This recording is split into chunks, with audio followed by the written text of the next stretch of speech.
حابه الاول ابارك لك على فيلم كلب بلدي. الله يبارك فيك، ربنا يخليك يا رب، تسلمي. عايزاكي تكلمينا الاول عن كواليس ايه اللي شجعك انك توافقي على فيلم كلب بلدي؟ والله انا استاذ معتز التوني كلمني عشان اعمل الفيلم ده. اول ما قعدت معاه يا دوبك قريت الافان تتر، وافقت على طول. كلب بلدي الاسم غريب شويه، ما مقلقكيش؟ هو فيلم غريب، يعني اسمه غريب، فده يشد الجمهور ان هو يخش في يعرف ايه قصة الفيلم، ايه كلب بلدي ده. فده من الحاجات الحلوة، يعني دي نوع من انواع الاثارة انك للفيلم والتشويق كده. حصل التضارب في الايرادات وجابوا فيلم تاني مكان فيلم كلب بلدي في المركز التاني، مخوفكيش الموضوع ده؟ فيلم ايه؟ قالوا فيلم البس عشان خارجين هو اللي خد المركز التاني بدل كلب بلدي. ايه ده والله. بس هقول لك على حاجه، انا ساعة الفيلم ده لما يعني فيلم كلب لما بنزل احنا كان عندنا مسرح، فانا مش متابعه قوي الحوار ده، بس كل السينمات بتقول ان فيلم كلب بلدي هو التاني بعد فيلم احمد حلمي، يعني لف ودوران. كلمينا بقى عن كواليس تعاونك مع احمد فهمي في الفيلم، كانت عامله ازاي؟ الكائن العسلي، ما يتقالش عليه حاجه تانية غير كده، هو عسل جدا وعادي جدا، وبس انا اللي كان مراعبني ان انا عامله وامه هو حمدي، فحاجه مخلياني ايه يعني ايه نعم. فبس هم كسروا الحته دي وفعلا حسوا ان امهم بجد بجد، واللي هو العلاقه ما بيننا كانت علاقه ام وابنها وبتاع، وكانت واضحه قوي حتى في مشهد التنس اللي ما بيني وما بينه وكده. لا فهو عسل، يعني عسل جدا. وحتى الافيهات، يعني ممكن يقول افيه بس مش لاقي عنده فيدهون انا، يعني عندنا اعلى فيدهوني عادي مفيش مشكله، نفس الروح اللي في مسرح مصر يعني. كلمينا بقى عن مسرح مصر وحلقه شيرين عبد الوهاب اللي قلبت الدنيا.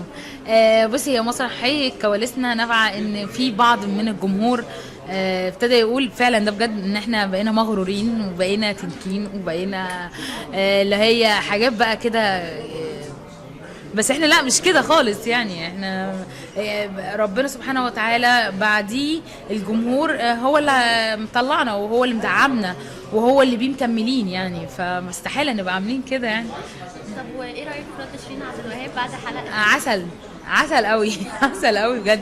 عايزه اقول لك انه سامو زين كمان السنه اللي فاتت لما عملنا حلقه اسمها انا ايه اللي جابني هنا، لما حمدي اسراء بتقول له مين احلى انا ولا سامو زين، قالت له انت اقسم بالله. قال لها اقسم بالله ده انت هتولعي. فسامو زين علق ان هو دي حاجه عجباه. حمائي لما جالنا العرض كان مبسوط جدا. الاستاذه فيفي عبده لما جت لنا العرض كانت مبسوطه جدا ان احنا قلدناها وكتبت لي 5 ومواء. فانا بالنسبه لي طبعا يعني ان الفنانين في دعم منهم كبير، شباب جديده، طاقه جديده طالعه، فهم مبسوطين بالحاله دي. وحتى لما بنقلدهم احنا مش بنقلدهم بهدف السخريه او هدف لا خالص، احنا بنقلدهم عشان احنا حابينهم جدا فحابين نقلدهم، ويا رب نكون بنعرف نقلدهم، يعني نيجي ربعهم حتى. بس ويزو هتقدم ايه جديد في مسرح مصر او ممكن تعمل ايه جديد؟ والله نفسي اتشقلب على الحيطه بقى. ده الجديد اللي احنا عايزين نعمله. عايزين احنا بنسعى دلوقتي في افكار جديده مختلفه غير اللي احنا قدمناها قبل كده، لان الجمهور طبعا مستني التجديد. والسيزون اللي فات ما شاء الله لا قوه الا بالله كان ناجح جدا، فاحنا عايزين يعني قمه الرعب بقى ان احنا نحافظ على النجاح ده ونعلى عليه كمان، فربنا يوفقنا ان شاء الله. عايزاكي تكلمينا بقى عن الفنان اشرف عبد الباقي. انا ملاحظه ان انتوا مسرح مصر كله بتعتبروه الاب الروحي. طبعا طبعا، لان هو بعد ربنا سبحانه وتعالى وفر لنا خطوات لو قعدنا سنين من عمرنا ما كناش هناخدها. وهو بجد يعني لما بيخش على المسرح هو اللي بيبقى ظابط المسرح، وحتى لما بيبقى بره المسرح هو بيبقى ظابط، يعني حاجه كده من يعني مسرح مصر يعني اشرف عبد الباقي من الاخر، مش احنا. بتواجهي ازاي الانتقادات اللي بتيجي على مسرح مصر بسبب ان هم بيشوفوكوا انكوا في ناقده، احدى النقاد يعني قالت انكوا بتقلدوا بس مفيش اي حاجه جديده، انت ازاي بتقبلي النقد؟ بصي هقول لك على حاجه، النقد على عيننا وعلى راسنا وكل واحد ليه وجهه نظره، بس احنا برضو في الاخر الجمهور هو الفيصل، تمام؟ يعني لما بنخش على المسرح ما شاء الله لا قوه الا بالله بنلاقي كل واحد، يعني اكيد سوكسي بتاعنا من في اول سيزون غير السوكسي بتاعنا دلوقتي. حته النقد دي تمام، يعني احنا ممكن نكون بنعمل حاجات بيوجه، يعني بيوضح وجهه نظر احنا ممكن ناخدها في عين الاعتبار طبعا ونبقى نخلي بالنا منها، ما اصل النقد ده موجود في كل حته، في كل حته يعني. حته التقليد بقى ما اعتقدش ان احنا بنقلد، احنا جاست ان هو احنا تاني مره اللي هي الاسطوره وكده لما جينا عملناها في كواليسنا. كنا عاملين ابن حلال برضو على فكره، في كي جي 2 كان في سيزون 2 برضو.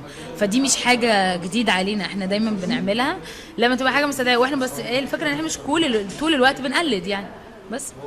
عايزاكي بقى تكلمينا ايه جديدك ما انا لسه بعد الفيلم كلب بلد؟ لسه دي بقى خطوه السينما دي لسه.